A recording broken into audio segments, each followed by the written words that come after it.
would like to begin by acknowledging the traditional custodians of the land on which I live and work, the Gundungurra land and people.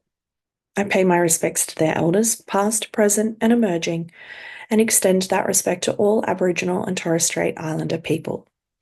I also want to acknowledge the traditional custodians of the lands on which you, our listeners, are joining us from today. I recognise the deep connection that First Nations people have to this land, their enduring culture, and their commitment to the preservation and care for their country. This land was never ceded, and it always was and always will be Aboriginal land. Hey there, and welcome to Beyond the Surface, the podcast where we explore the stories of people who have survived religious trauma, left high control or cult communities, and are deconstructing their faith. I'm your host, Sam, and each week I'll talk with individuals who have taken the brave step to start shifting their beliefs that might have once controlled and defined their lives. Join us as we dig into their experiences, the challenges they've faced, and the insights they've gained.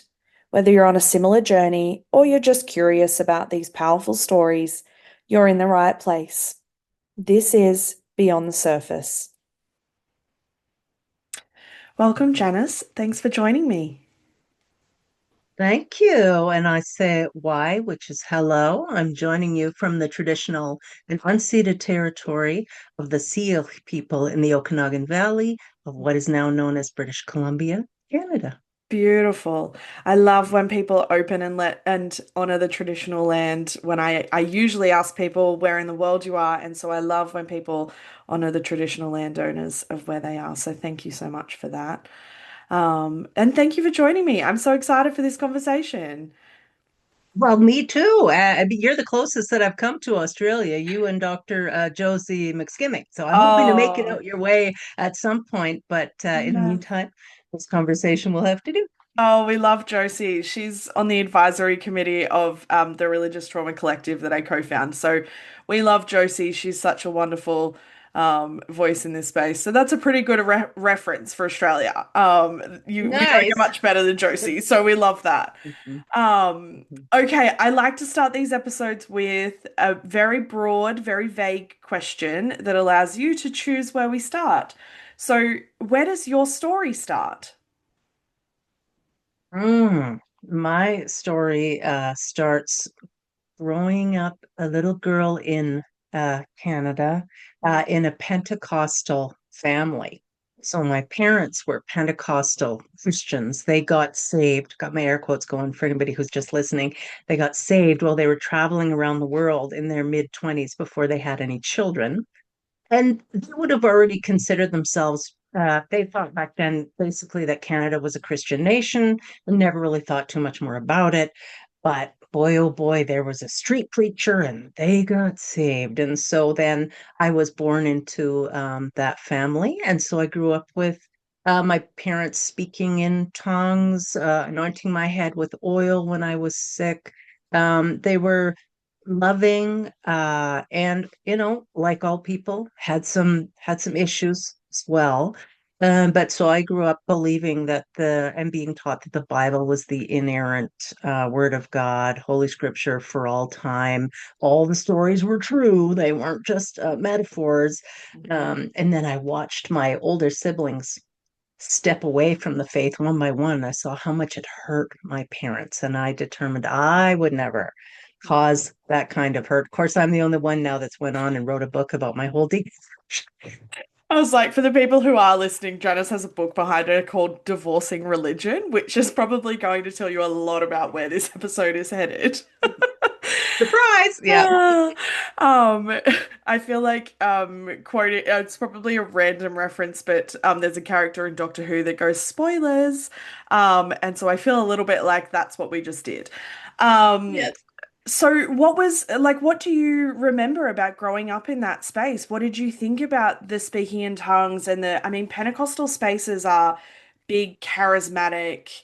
Um, I have people who have never stepped foot in a church who go, they're the batshit crazy Christians. And so, Yeah. yeah, what was that like for you to grow up in?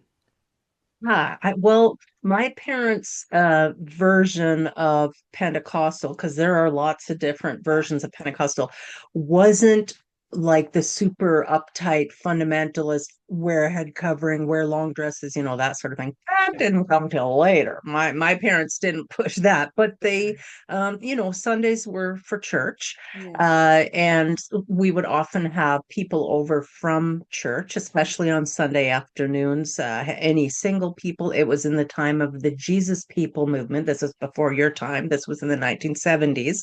And so these hippies, these barefoot hippies, would show up in the church. And my mom is a very loving, very kind-hearted woman. So she would insist that all the strays come over to our place after Mhm. for lunch. And so it was lively and fun. And I loved the music, always loved the music and the singing. And I am very musical to this day. And I think that's where my love of music began. And in fact, one of my earliest memories is standing up on a pew in between my parents.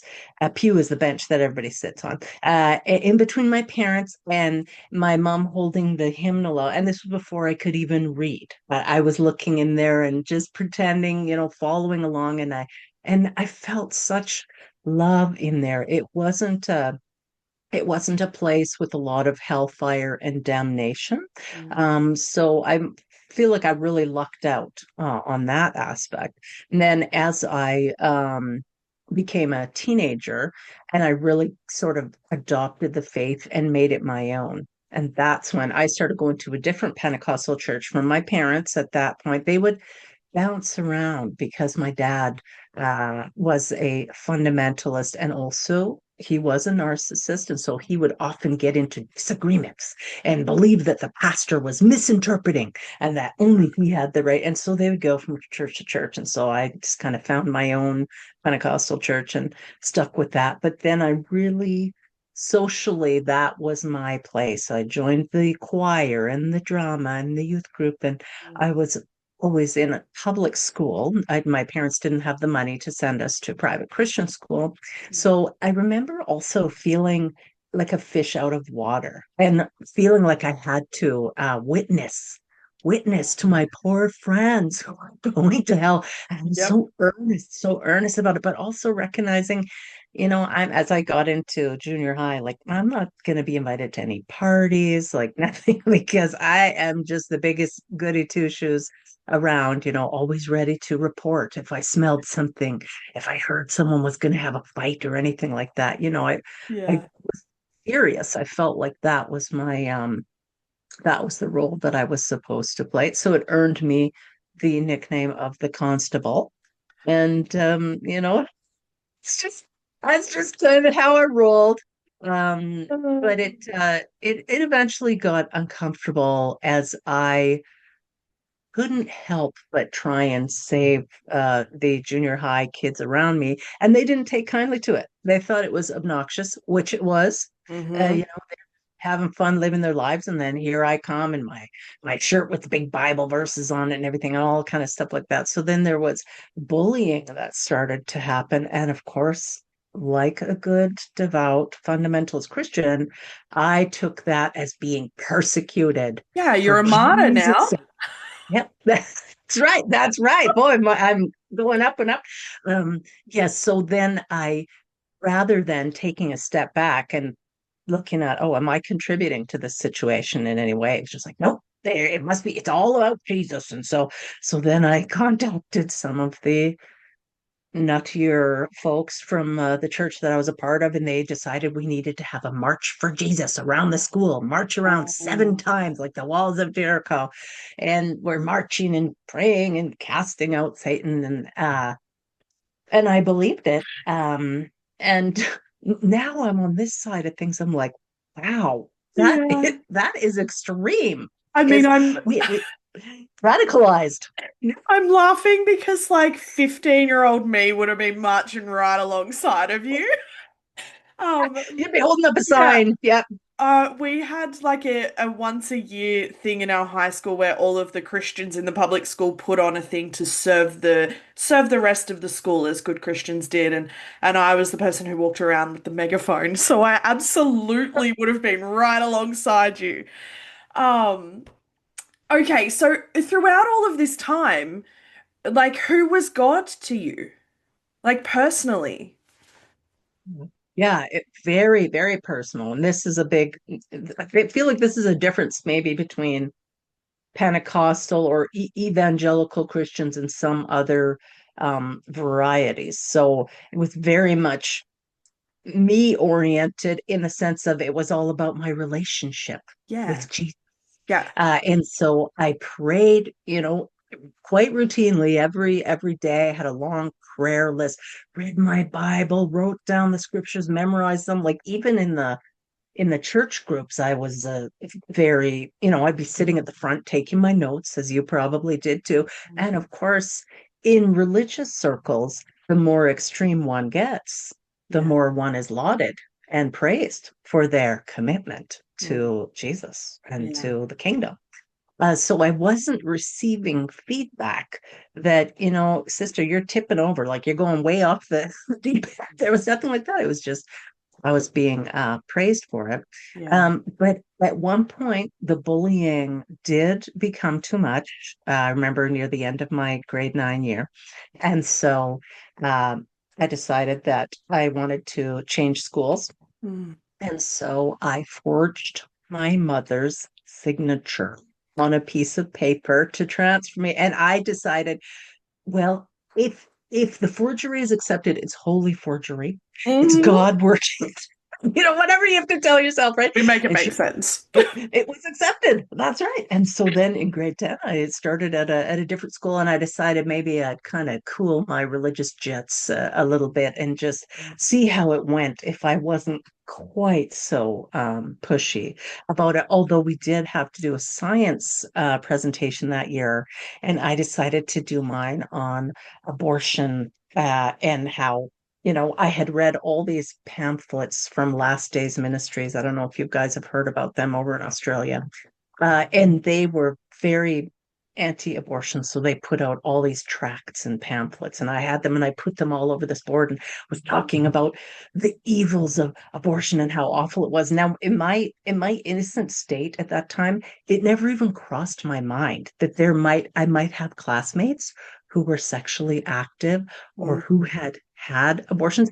I Yeah. just thought I was warning them all for the future, in the future when you're married, or Yeah. whatever. And Yeah. so and I remember my teacher being fairly horrified.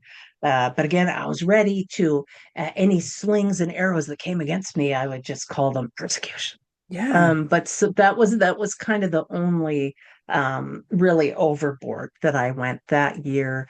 And I even was trying to fit in. I got invited to one party. I was so excited. One party.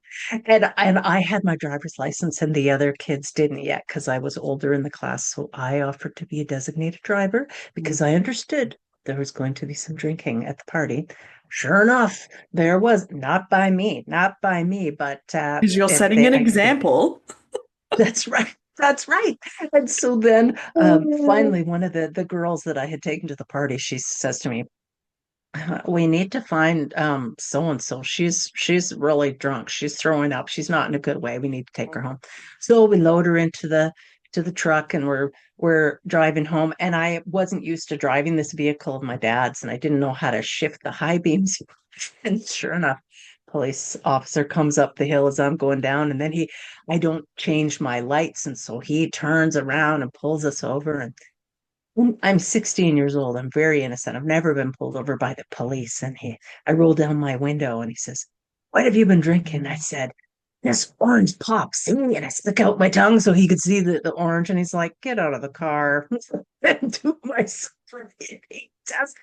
Sure enough, the girl throws up in my dad's car. Just all this. It's just from bad to worse. But Mm. that was as I was kind of trying to reach into the secular world and see, did I fit there? And so it was a lot of feeling uncomfortable and not being sure Mm. where I fit in. And I didn't want to disappoint my parents. I didn't want to disappoint God, but I was really tired of being a goody two shoes, and I wanted to have a boyfriend and, Yeah. all those usual things. So it was Yeah. hard. It was awkward. Yeah. I think one of the biggest things that people don't talk about enough is actually being It is hard to be a hardcore. I described myself as a hardcore black and white obnoxious Christian, right? Like I was Yeah. not, people did not like me. I was not a well, like my circle liked me because they were the same kind of people, but outside of that, not so much. It's hard being a Christian to be like the witness for Jesus in a public high school with a wide variety and diversity of kids around you, and the pressure that that puts on you because that's the role that you are supposed to play, but also you have this pull to be wanting to just do normal teenage Be things. accepted. Yep. Exactly. Yeah. Did you Exactly. notice Yeah. that as a pull in the moment, or do you look back at that and now know that that's what it was? I think I was aware of it at the time too. So then when senior high school in Canada is grade 11 and 12. And so was attending a school in grade 11 and 12. And there was a young man who fancied me. And so we started dating, and he wasn't religious. He very occasionally came to church with me, but in the end, I chose the boyfriend over the religion. So I stopped going. And of course, then there's the purity culture indoctrination. We didn't call Yes. it that in the 80s, but that's what it was. And my mom had told me, a man, if he's person's gonna have sex with you, a man's gonna have sex with you just because he can. Why buy the cow when you can get the milk for free? That was a big thing that I heard a lot. Mom, you're referring to me as a cow. I don't appreciate Yeah. it. But at the time, I didn't think that. So sure enough, I was unwilling to have any relations with him uh, until I was 19. And that's an adult in Canada. So we were out of high school by then. And I thought, okay, if anything does happen, I'm an adult and I can manage whatever happens. So sure enough, we're intimate with each other. And of course, it was like a huge letdown. Whatever we're taught that it's going to be, it's not that. So it's like a huge disappointment, a big letdown. But then, to my horror, this guy that I really loved and had been with for 3 years of my life broke up with me. That was it. Oh, And then I was like, I am the chewed gum. I am yeah. the I was cow like, that I gave the imagine milk that for just, free. yeah, I imagine that just reinforced absolutely everything you had been told, which is that, you are just a vessel for guys to, get off and have sex with and go along to the next person. Terrible. Yes. And then my self-esteem, of course, just plunged and plummeted and hit an Yeah. all-time low. So then I'm just drinking all the time. I'm in the bar every night like a barfly, trying to prove to myself I'm actually worth something. People do want to be with me, even though that one didn't. It was very, very messy. And also around that time, I started singing in different rock bands because I love music, very musical, as I said. And so in my city, I had the opportunity to join a rock band. And so I did. And that was lots of fun. But even that was uncomfortable because I'm up on stage with my fellow musicians singing heathen songs, belting them out. But really guilty about it, guilty, like even really wondering, oh, can I sing this song? Should I sing this song? And I certainly would not have said I wasn't a Christian at that time. I would have maybe said I was in a backslidden state or whatever. But Okay. so this goes on for years. And then in my 20s, I think 22 or 23, I had a back to Jesus moment. And it was very serious. And sure, don't we all?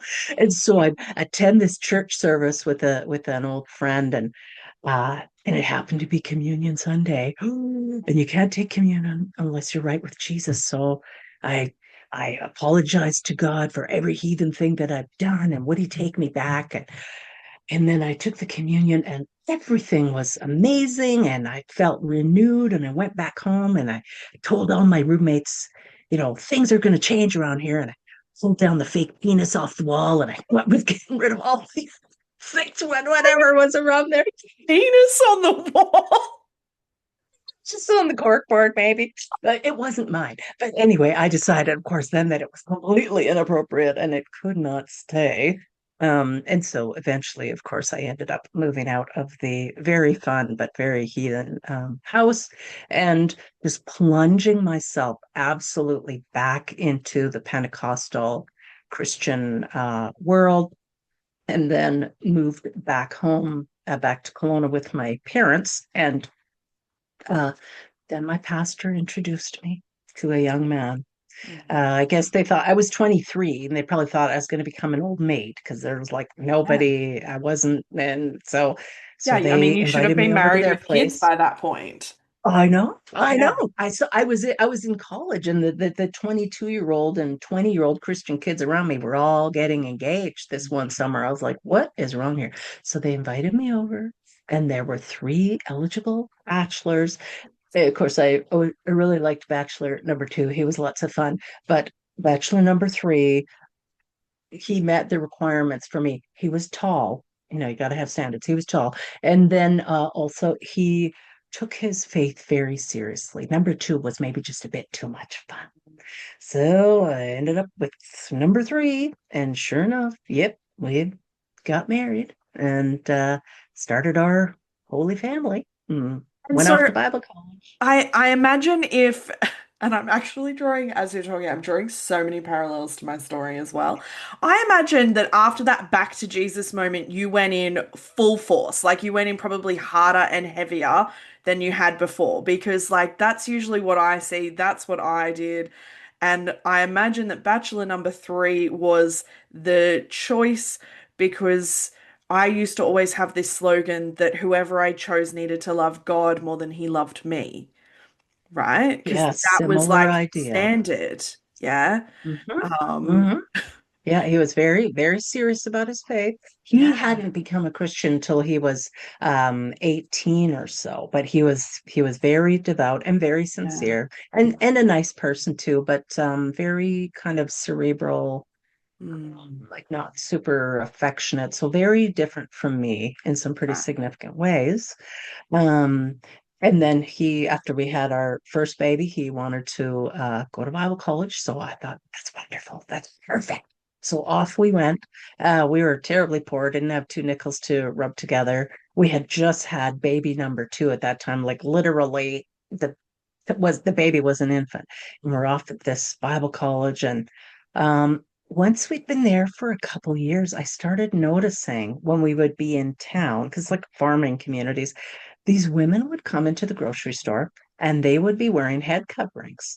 And they always had like modest dresses and everything on. And I said to my very smarty pants husband at the time, now I call him my husband. I said to my husband, who, who are those? I didn't know they had Amish people uh, in Alberta. And he says, no, they're not Amish. They're a type of Mennonite. And I said, well, why are they dressing like that? Like, are we still supposed to be dressing that way? And he said, well, Paul does talk about it in the New Testament, and I don't see that there's been any excuse given for why women shouldn't dress that way. He said, but we just don't practice it. Like it's just whatever. And he was definitely not a pressureful type Yeah. of person, but I was like, "Oh, more rules? Are there more rules that I'm missing out on? Because remember, I'm the constable. Hmm. And I think the biggest reason I was the constable was because my dad, being a narcissist and a fundamentalist, was very volatile emotionally and was abusive. And so if I could learn the rules, I felt safe. So Yeah. rules were very important to me. And so sure enough, we get home from the store and I get the lexicon and the concordance and all the things to help me properly understand the word of God. And sure enough, I see, oh, women are to be covering their heads when they're in prayer, and they're always to be in an attitude of prayer, and they shouldn't be wearing jewelry, and they blah blah blah blah blah blah. And so I asked him, I said, well, do you mind if I start wearing a head covering? Because I feel convicted. I feel convicted Mm. that I should be doing this. And he's like, "Mm, okay, if you want to, it's not really a big deal." Now, I didn't have a clue how to sew. So I got my holy glue gun and I got some fabric and I put the fabric on a headband that I had. And I stopped cutting my hair, got rid of my makeup. I wasn't even wearing my wedding ring. Like I was in, all the way in. Didn't cut my daughter's hair, didn't let them wear pants unless it was like snow pants, or I just was completely hook, line, and sinker. And I think the people on the Bible college campus did not know what to make of it because the other women on campus were not doing that. The other student wives weren't doing that. So they could see that I was, again, getting extreme because I'm prone to extremes. In case you haven't noticed that, I'm prone to extremes.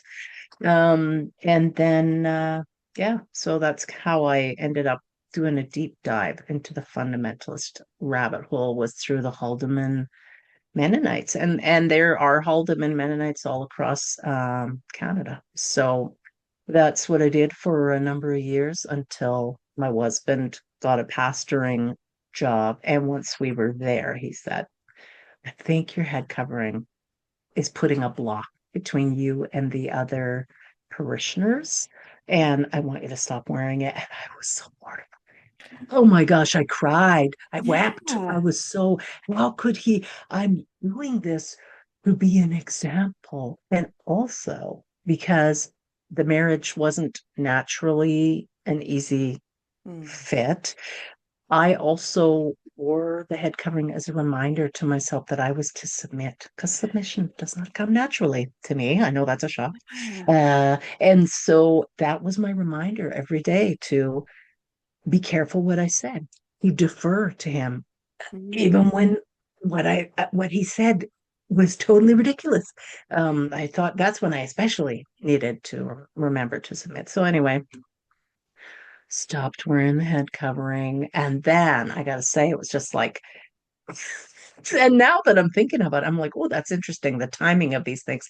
Because that same year, just a series of calamities hit our family, one thing after another. I mean, my parents separated after over 40 years. My nephew killed somebody and was on the run. And so the police contacted me, and I had to, if he showed up, I had to contact the police, all this stuff, one thing after another. And and the church wasn't really responding well to my husband as the pastor. There were Mm. lots of problems and lots of fires coming up, and I was the one that was having to kind of put them out. Mm. So anyway, it was one thing after another. We ended up leaving the church, coming back to British Columbia. And then the last thing that happened that was really the straw that broke the camel's back is our youngest daughter was diagnosed with a life-threatening illness. Mm. And when that happened, I thought, I don't know anyone who has tried harder to live an exemplary Christian life. And I just was shat upon. Like it was a Yeah. storm, just a shitstorm all the time, one after another. We Yeah. have almost no time to recover from one calamity for the next. And bankruptcy was in there, like all these things. And so, but when our girl was diagnosed, I thought, that is it. That is it. There may be a God out there somewhere, but there is no God here where I have been looking in the Christianity that I was raised with. And in that instance, even though it was terribly painful, that's when I gave myself permission to start looking elsewhere. Yeah. Stick my head up outside the ground and start looking and see what is there. And so I gave myself permission to check out all sorts of different, interesting and crazy and fun and wacky beliefs and Yeah. philosophies. And so that's what I did for a while. And then I eventually divorced my husband and my religion, and here I am. That's a very quick hop, skip, and a jump. Um, I do want to ask though, with all of those, calamities, as you put it, up until the point of what happened with your daughter, was there a part of you that was spiritualizing all of that and going like, is this a result of me removing the head covering? Is this a result of me not living biblically enough? Or because I think we spiritualize and we see some of those things as like divine punishments, so to speak, for not doing or Right. living in the right way. And so Hmm. was that Hmm. something that was happening? Well, definitely, I remember at some points thinking, this must be the devil is trying to Yeah. trick me or pull me astray. Yeah. Um, It there were was some things spiritual that I just warfare. straight up, Yeah, spiritual warfare. Yeah. Some things that I straight up blamed on my husband, like that I felt he was extremely difficult and whatever. And so some things I could blame on him. Some things I couldn't blame on anyone, and they made no sense. But then, of course, the Book of Job makes no sense, and so I got to a point where I didn't even feel like I could talk to anybody. And the marriage was quite unraveling quite a bit by this point. And so, as my faith was just hanging on by a thread, and finally, when I snipped that thread, I didn't even feel like I could talk to my husband about what was going on. But and we weren't going to church anymore, so I had been the one that continued dragging us all out to church, and then eventually the kids were like, I don't want to go, don't make me go, I hate going, I don't like it there. Yeah. And their dad wasn't interested, and I remember making myself go one last time, and I'm sitting up in the balcony and singing hymns about how great God is, and how he loves us and everything, and they're just the words are turning to sawdust in my mouth, and I'm weeping because my heart is just shattered. I'm so devastated and not understanding why all these things are happening. So then I stopped going, and to my great surprise, nobody noticed or nobody cared. Like nobody said thing. I think there was one person who called and warned me that I was taking my kids to hell or whatever, but everybody else is like crickets, just totally silent. And I think it's because Christians fear that apostasy might be contagious. Yes. Whatever happened to Janice, they did not want that to, happen in Yep. their life because it's very disruptive, like huge existential crisis. I remember feeling elated when I discovered, when the thought came to me that there's no hell. There's no hell. This is the best thing ever. And then immediately going, oh, if there's no hell, well, maybe there's no heaven. And Yeah. that was terribly Yeah. painful and scary. Yeah. So it sounds like you can relate to some of those thoughts too. Yeah, especially because I think as soon as you start to unravel or deconstruct or whatever language you want to use the concept of heaven and hell, you then start asking the big existential questions of, well, if there's no heaven and hell, like, is there God? Like, and Mhm. that's the heaviest question of all, of like, is there a God? Because then you're not just grieving the shit you've been through, you're not just grieving the community you've lost, you're then just you're then grieving the God that you've had a personal relationship with for like, My cosmic big brother. Yeah. yes. Hmm. And so, like, Hmm. what was that unraveling like for you, in Hmm. different points? Yeah, super duper painful Yeah. and confusing, and scary, Mm. um, and just no. So I have I'm close to one of my older brothers in particular. He's the one that's closest in age to me, and I knew that he had believed quite deeply, but that in his 20s he let it go. And my brothers expressed like that they were glad to see me kind of loosening up on some of my beliefs. So I felt like I could talk to them and ask them some questions. And that question in particular about, well, oh my God, what if there's no heaven? Like, what is it? What am I even here for? What if there's no God? What is the purpose of everything? Yeah. And he's like, relax. He said, you're gonna be okay. In Big Brother fashion, he said, I've been through this too. And he said, I want you to find the Kurzgesagt channel on YouTube, and I want you to watch a video called Optimistic Nihilism. And he said, you got to watch it all the way through. It's like a 6 minute video or whatever. And so I'm like hyperventilating, and I watched the video. And by the end of the video, I was like, that actually makes sense. That I Yeah. do actually feel a little bit better. But it's still, even from then, it was years until I got to a point where I could say, I don't actually believe any of it. And I did quite a deep dive then into in the New Age community, and Mm. I loved exploring all these things formerly forbidden, and my crystals and my chakras and all this stuff. And it was so interesting until someone started talking about you can channel entities from different.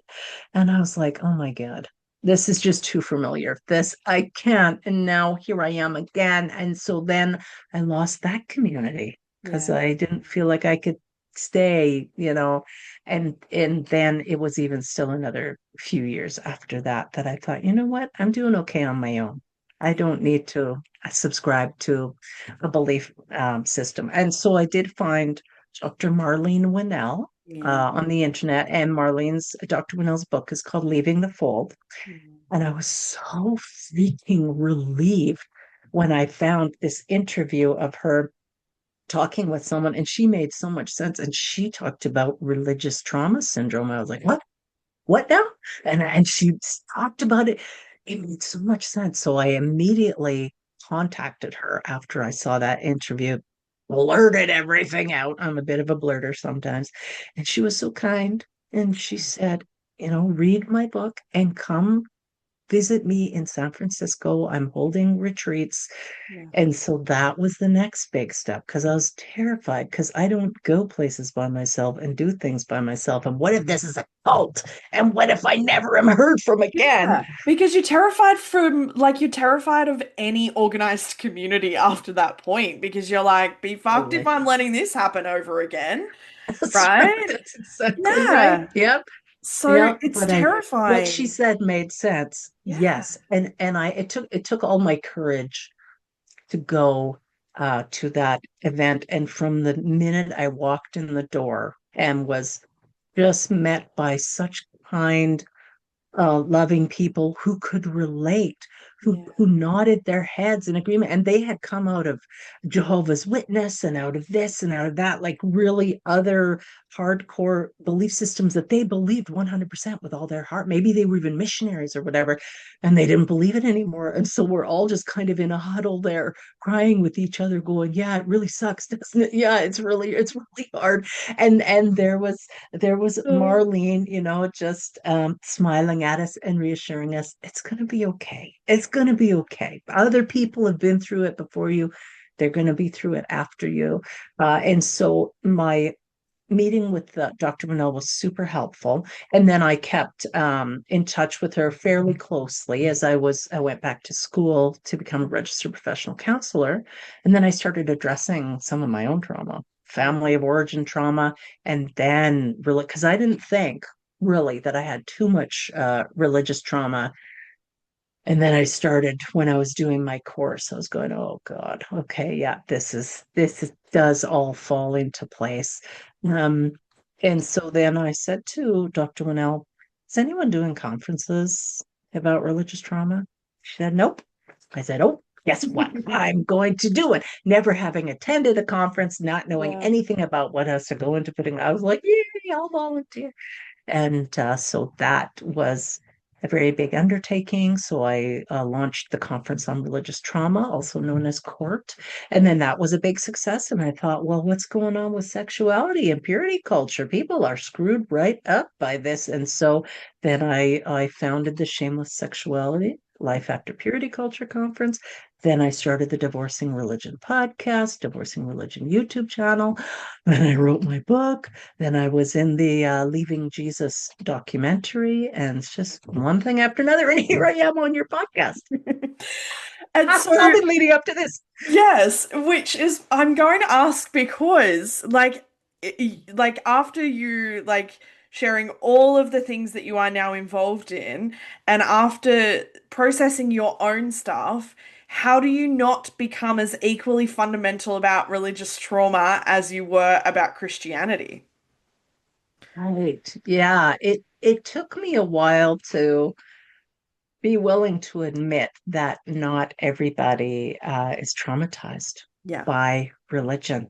Yeah. And even you can have two siblings, two people that grow up in the same family. So trauma is subjective. And whether we internalize something as traumatic has to do with a lot of other factors. Mm. And so that once I really recognized that was a help in letting me step back a little bit.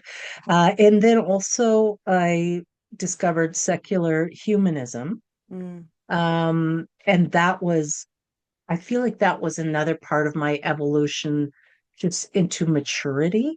And the more clients also that I've worked with, and I run support groups and all these sorts of things, it becomes easier and easier to spot the dogmatic thinking, Mm, and the black and white rigidity, the authoritarianism. And it's one thing to leave the fundamentalist religion. It's another thing entirely to leave the mindset, yeah. or be able to escape the mindset. And that typically takes people a lot longer. And this is where I think we run into issues in the recovery community for people recovering from religious trauma sometimes, because there can still be that dogmatic Mm, way of thinking instead of just, you know what, there's enough room for everybody. mm-hmm. You get to process your trauma your own way. But so that's a harder step for people to get to. And also because we still have that, stickler for rules and Mm, authority, and we can always be scanning to see who's stepping out, who's not doing it the right way. So yeah, it took me a little while to get to the mm, point where I'm at, which I think is far easier going. And I asked my kids, thinking back to when I was first deconstructing, and my kids were maybe like 10 and 12 or 11 and 13 or something, my daughters. And I said to them, well, I'm sure you've noticed that we're no longer going to church. And by the way, I'm playing the didgeridoo all the time, and I'm grown dreadlocks and got some tattoos. I'm like, you might say that mom's gone through some changes. And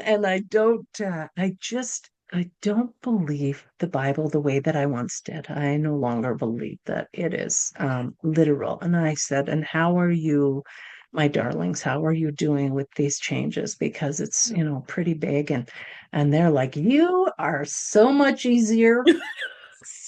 Which was shocking because I thought it was like the picture of an easygoing mother. And then, as they went on later through their teens, and eventually their dad and I did separate and divorce, and there was a lot of bumpiness and a lot of pain. And I ended up writing each of them a separate letter where I went through everything I could think of, that I could remember that I did that potentially impacted, that I saw showing up somehow in their life, and just to tell them how sorry I was. And it was never my intention to harm them or hurt their dad or break up our family, and that I'm just terribly sorry. And that if you ever want to ask me anything about my journey, I'll be honest with you and I'll tell you.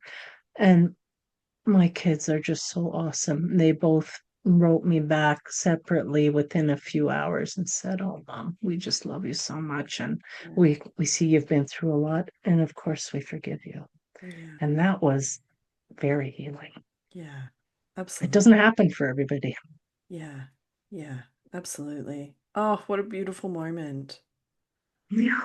Yeah. Yeah. And so their dad and I did um go our separate ways. Now none of us are religious at all. In fact, I'm the president of my local atheist skeptics and humanists group in our town. Uh What a full and circle. That's exactly right. But we've all stayed quite close, and so their dad has moved away to another province now. But we have a family chat where, probably every day somebody's posting something in there, Mm, and when he comes to town, he stays with me and my new husband, and like we just have a lovely friendship. And in fact, it's a much easier yeah, relationship because uh, we're not irritating each other all the time. I wasn't wishing he would be holier, and he's not feeling like he can never please me, yeah. right? Because now we're just friends. He Mm, can do whatever cockamamie thing he wants to, and it's not yep. it's not going to impact me. I can just support him as his friend and wish him well. Yeah.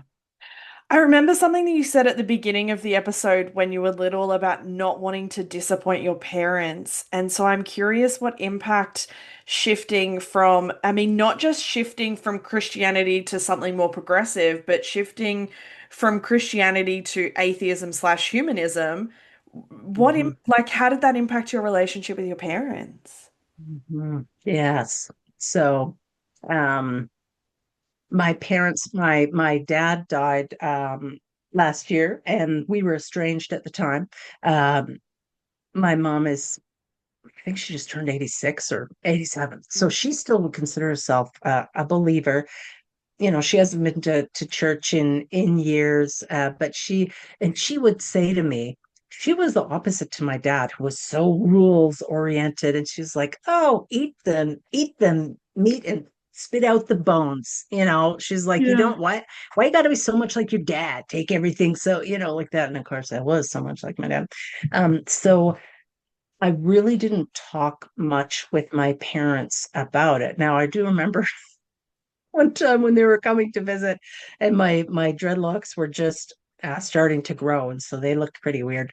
And also I had a tattoo on my ankle, and so those things were new to them. And I heard them as they were coming in the entryway. My mom was whispering to my dad, like in a stage whisper, whatever you do, don't ask her about her hair or her tattoos.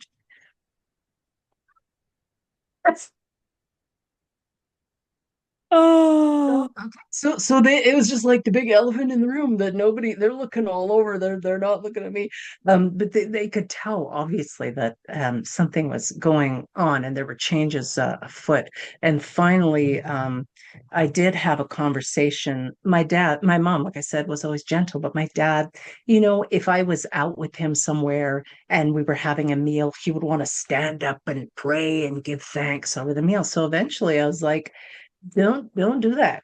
I don't believe that anymore. And of course he cried. And I'm like, well, okay, you can cry. I'm sorry that you're feeling hurt by this, but this is just how it is.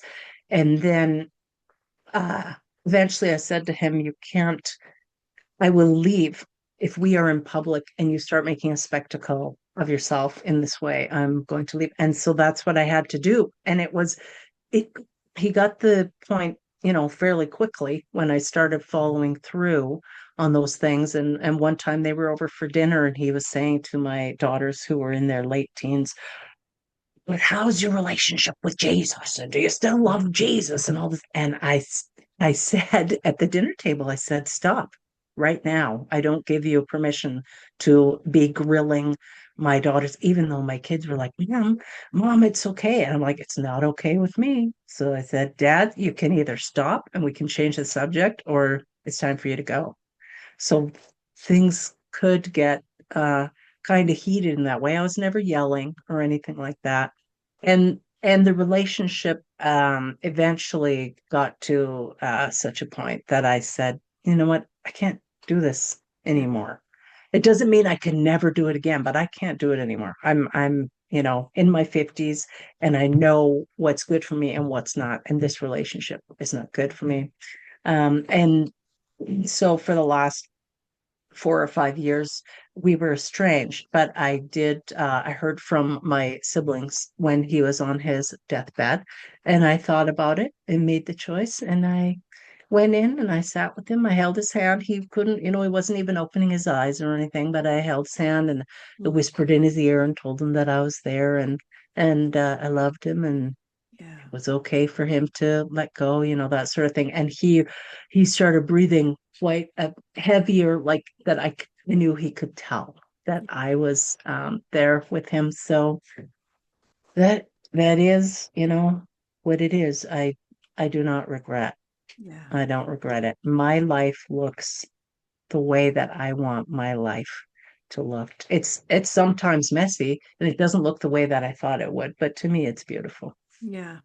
And it's such a huge estrangement is something that, people talk about and they go, how can people do that? But and especially in this space, I think it is such a huge choice to make when you have been in a system that praises not having boundaries, essentially.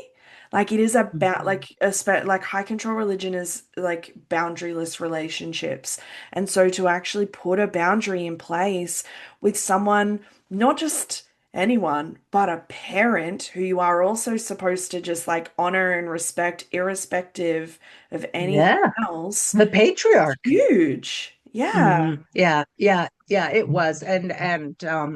What finally had brought it on. So I had gone out of my way to try and be a good daughter, even in the midst of all these things. So he was divorced from my mom. So, he needed groceries, he needed this, he needed that. And it was always just one more thing, very lots of drama, high drama. And what had never been addressed was that he a couple of times had been inappropriate with me when I was 10 or 11, so just going through puberty. And I never brought it up, never said anything, except I told one or two of my little girlfriends at the time. And I never talked about it or anything. And then as this pressure kept mounting with my dad and his demands were getting more and more, and one of my brothers said, well, you're going to have to take over and become his power of attorney. And it's just like something flipped. And I said, no, because you know why? Here's what happened. And my family was dumbfounded. They couldn't believe it. And I said, I know it's true because I told these people and I checked in with those girls and said, I didn't just imagine this, did I? And they said, no, we remember you talking about it. Um, and so that just was such a weight Mm. off my shoulders, but it was also very hard because then I felt like I was harming the family. That was the feeling. One of my siblings said, why'd you wait till now? You could have told us sooner. None of us would have had to live with him, like then. So there's the victim blaming. And I said, well, I was 10. So it's at 10 years old, it's kind of hard to always know what's the right course of action. I was just embarrassed. I didn't want to have to talk with anybody about it. So yeah, it was difficult. But again, I I know what works for me. I know what's healthy for me and what's not healthy. And I was done carrying that secret Yeah. and that burden. So, mhm. Oh, I'm equally so sorry and also so happy that you were able to come back to yourself and be able to choose what was right and good and safe for you. So I love Thank that. you. Thank you. Yes. And my mom, we have quite a lovely relationship. She only lives about 15 minutes away, which is just wonderful. Mm. And she knows about my book. And Yeah. she was saying, I want your book. I want to get a copy of your book. And first I said, absolutely not. She said, I want your book. And I said, Mom, let me put it this way. It's not going to bless you. It's not really going to bless you. And she said, my daughter wrote a best-selling book and I want to have it on my shelf. And then I was like, how can you turn down that? So Yeah. I How do you say wrote in no? there. So I said, Mom, I love you. Thanks for always loving me. And Oh, uh and then I gave it to her and we've never talked about it. And yeah. so we just are very gentle with each other. Mm. He's gonna be dead soon. I Yeah. mean, she's like in her late 80s. I want her sliding into home plate with no worries. I do not want her having an existential crisis. If she's in the hospital and asks me to come sing a hymn, yes, I'll sing a hymn. But Yeah. like it doesn't matter to me if Yeah. it will bring comfort to her. Yeah. Then that's what I want to do. So we just treat each other with great kindness and always afford each other dignity. Yeah. It's beautiful. Yeah. And so I love asking this question to a lot of the people on the podcast because I get the most diverse answers from everybody because everybody is in such different spaces after going through what they've been through. And so, what is your relationship with spirituality or the lack of it? Yes. Yeah, that's a great question because there's so many diverse Yeah. answers. And I would say what resonates with me the most now is the philosophy of naturalism. So Mm, I don't see supernatural anything in the hmm. world at this point. I see things either that are currently explained by a scientific view, or that one day probably will be. So I don't, because I used to be very God of the gaps, got my air quotes going there. So if I don't understand it, if it's a mystery, it's the God of the gaps. I don't understand it, so it must be God. Now I'm more interested in evidence and especially since COVID and really this whole misinformation coming to the forefront. So critical thinking, very important to me right now. And that's something that I wasn't trained to do, to think critically. So I love to tell people to go to the website, Thinking is Power. I think Mm, it's thinkingispower.com. It's a wonderful website all about helping people to think critically. So, and that's what I work with my clients and encourage them to yeah. do as well. But some people, they're holding on to that, magical thinking or hope or whatever you want to call it, because they really, at that point in their life, still need it. I Mm, don't want to pull that away from yeah. somebody. People, deconstruction and deconversion is very individual. Mm, I'm not going in yanking people out of the pews. I'm standing outside the church with my arms stretched out. So when people are thrown out or fall out or tumble down the steps, I can catch them and say, "You're going to be okay." yeah. Oh, that's a really beautiful imagery of like someone being thrown out and there's being someone there waiting, going, "Hey, I'm here. You're not alone. You can do this. We can do this." Like it is the most soft landing analogy I've heard in a while. That's beautiful. Um, Good. I wish someone had been there for me. Like yeah. I was so lonely as I was trying to Yeah. figure it out because I didn't know anybody else who'd been as devout a believer and then walked away from it and lived like a perfectly happy, Mm, successful life. Because of course the fear is you're going to end up in the gutter or whatever. So it was years between my when I stopped attending services and when I found Dr. Winnell. And then, of course, I became well acquainted with Dr. Daryl Ray, and Daryl founded Recovering from Religion. And I understand they have an office, I think, in Australia now, too. So, recoveringfromreligion.org is another very helpful mm, community and organization for people who are wondering if maybe they're even just questioning their beliefs. Maybe they haven't even left, or maybe they have left and they're looking for support. So I can't say enough good things about Recovering from Religion. It's a great group. yeah. And getting unique support in this space is so important, which, it's part of the reason why me and, Jane and Elise, a couple of colleagues, founded the Religious Trauma Collective in our part of the world because we just were having people sit in our office and in our rooms going, this other practitioner said I had to do this or I had to do that, or they had a faith-based therapist or something like Oh, that who or there was a created. Bible verse on the wall. Yes. Yeah.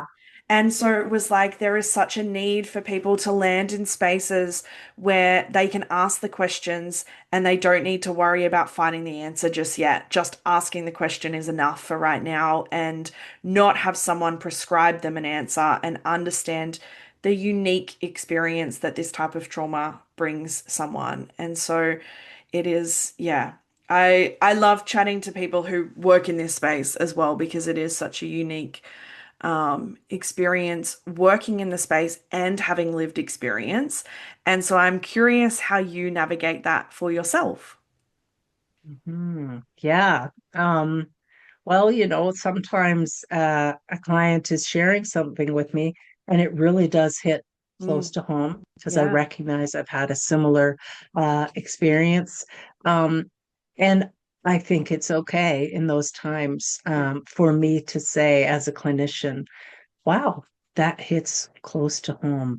mm, Tell me more. How did it feel for you? Just making sure it's not staying on us, but that yeah, it's always about the client, which is why we also as clinicians need to have other clinicians, people that we turn to, that we're going to, so we're not, getting re-traumatized and vicarious trauma and all that kind of stuff.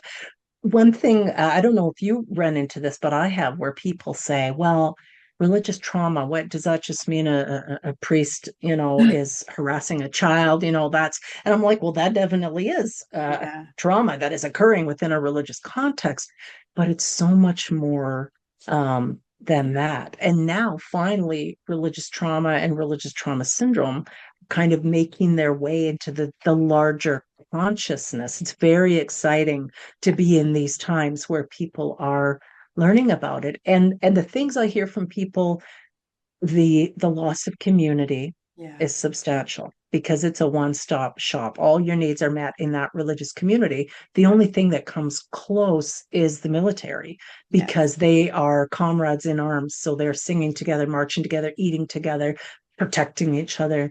Otherwise, life becomes this patchwork quilt. You're grabbing from your book club friends and your cycling friends and and it doesn't feel the same and it requires work, Hmm. more work. So the loss of community, Yeah. loss of identity Yeah. is huge. That's a hard one for people.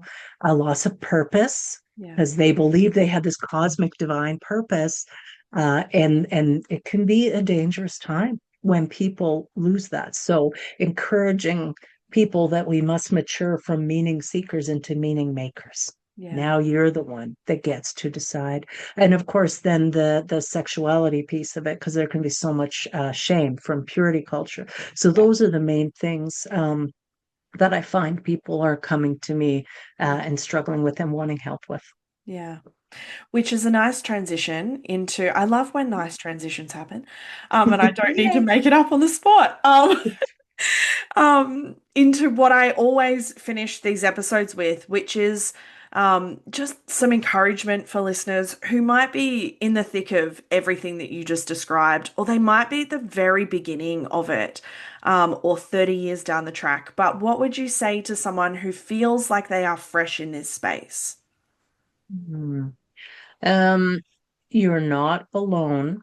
You're Mm, in very, very good company. Like I said before, other people have come before you who've had these, had to meet these struggles, and there will be people after you as well, because it's part of the human condition. mm, So reach out to a qualified secular therapist, someone who will listen and like you said, not be prescribing that you have to do it like this yeah, and like this, but you need someone that can listen and provide space for you to unpack these things. And and life is like a buffet table, so there are all these delectable dishes which are experiences set out before us. Religious people will starve to death at that table because they don't let themselves eat. So you are allowed to take a bite of every dish on the table as long as you're not breaking the law of the land or harming another person. That's a pretty big amount of space yeah, that you can try. You're allowed to be free. And freedom can be terrifying, but it also is so wonderful. So yeah, I invite you just to keep going. Just take one step after another and be courageous and be curious. yeah. Curiosity is my favorite thing now. Yeah. It is, I think curiosity is the key to so many different spaces. So I love that that's the thing that you ended on. I love that. Yeah. Thank you so much for Awesome. joining me, and thank you for all of the Oh, work my that you've pleasure. done in this space as well. There is a real shift happening, and it is exciting to be a part of it. And I love chatting with people who are on the other side of the world who are doing similar things to us over here, and yet completely different cultural landscapes, and yet we have so much in common. Not the things that we would love to have in common, but yet it's still still commonalities. Yes. Yes, yes, absolutely. And Yeah. I'd love to come back and join you another time if you're interested. One of the things we didn't talk about was how my sister came to live with us, and she is a First Nations person. So we have some similarities in Canada, unfortunately, between how we've treated our First Nations people and how First Nations people in your part of the world have been treated. And of course, she ended up being placed in our evangelical white family. So that's a Oh, whole additional um, yeah. piece. I'm so fortunate to still have her in my life and call her my sister, and she calls me her sister. So Beautiful. it's a painful but a powerful story. Yeah, absolutely. Well, thank you so much for sharing. I appreciate your time and your energy and your vulnerability. I understand how taxing it is to share our stories time and time again. So I'm so appreciative of you joining me. My pleasure. And if people want to find out more about my work, they can go to divorcingreligion.com. My book is Divorcing Religion, a Memoir and Survival Handbook. And my YouTube channel is also called Divorcing Religion. And to you, I say lim limt, which means thank you Oh, in the Seal language. beautiful. And all of that will be in the show notes as well, so people can easily go wherever they would like to go and to connect with you in all of the variety of different ways. So thank you. Yes. Please come visit me. It would be so much fun. I think we'd have a great time. Thanks for tuning in to this episode of Beyond the Surface. I hope you found today's conversation as insightful and inspiring as I did. If you enjoyed the episode, be sure to subscribe, leave a review, and share it with others who might benefit from these stories. Stay connected with us on social media for updates and more content. I love connecting with all of you. Remember, no matter where you are in your journey, you're not alone. Until next time, keep exploring, keep questioning, and keep moving forward. Take care.